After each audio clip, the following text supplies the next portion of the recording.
So Ezekiel 23 revolves around two sisters who are involved with sexual immorality, and we took some time to examine why God chose this story to teach us against sin. So to start with the literary context, so looking at Ezekiel 22 and 24 specifically, they aid in understanding the context for chapter 23.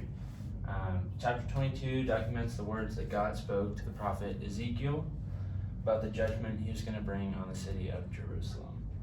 So God says because of the idolatry, sexual immorality, and defiance of the Lord, he will disperse the people of Jerusalem among the nations. God describes his punishment in a couple different ways. One, in melting the people inside a fiery furnace in order to cleanse them. And then he says that he looked for a single person in Jerusalem who would stand up against this wrong way of living, but he could not find any.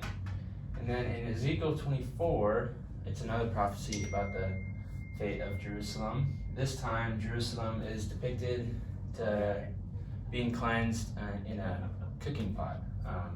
All the impurities of the city are cleansed out when it's cooked. And then the genre of Ezekiel 23 is prophecy.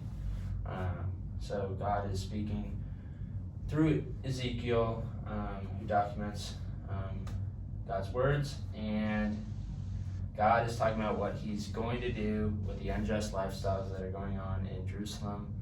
And his wrath has not happened yet, but he's describing what he will do. So when I was doing my book study, I found John Taylor's commentary of Ezekiel, and he introduces the fact that Ezekiel is discussed in these verses is because of his passion for God's honor and how angry it made him that these people were participating in such ungodly things. These sisters represent Samaria and Jerusalem in the sense of being consumed by foreign power, which ultimately leads to the downfall.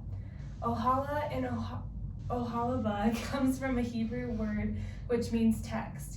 Taylor assumes this comes from a reference of tented place of worship. Consequently, Oholibah can certainly mean my tent is in her, inferring Yahweh's sponsorship of Jerusalem. Ohala shows the depravity of Samaria through her impulsivity to offer herself to her lovers. Assyrian lovers are described as warriors, following their past behavior in Egypt, failing to stay away from temptation.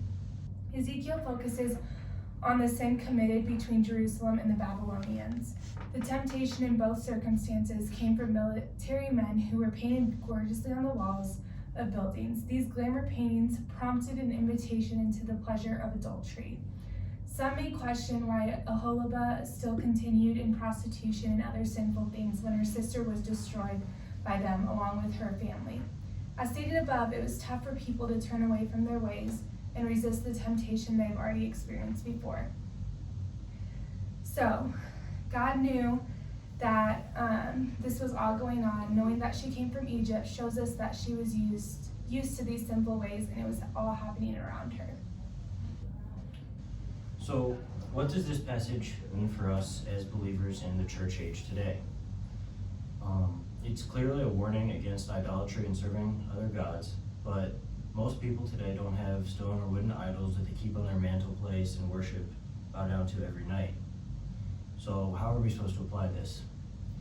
While we may not have physical idols that we bow down to or worship, there are plenty of things that we place above worshiping God.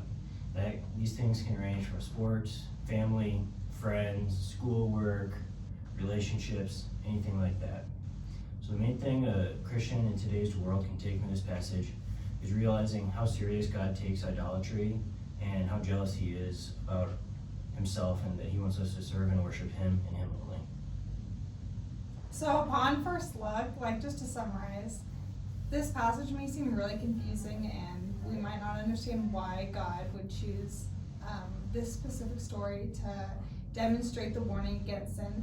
But it's in light of the literary context that the reader understands that the two sisters are representations for Jerusalem and Samaria who fell into sin. The historical context proves that these representations are not just characters found within a story. They provide insight as to warn the reader about the consequence of sin and the redemptive ways of the Lord.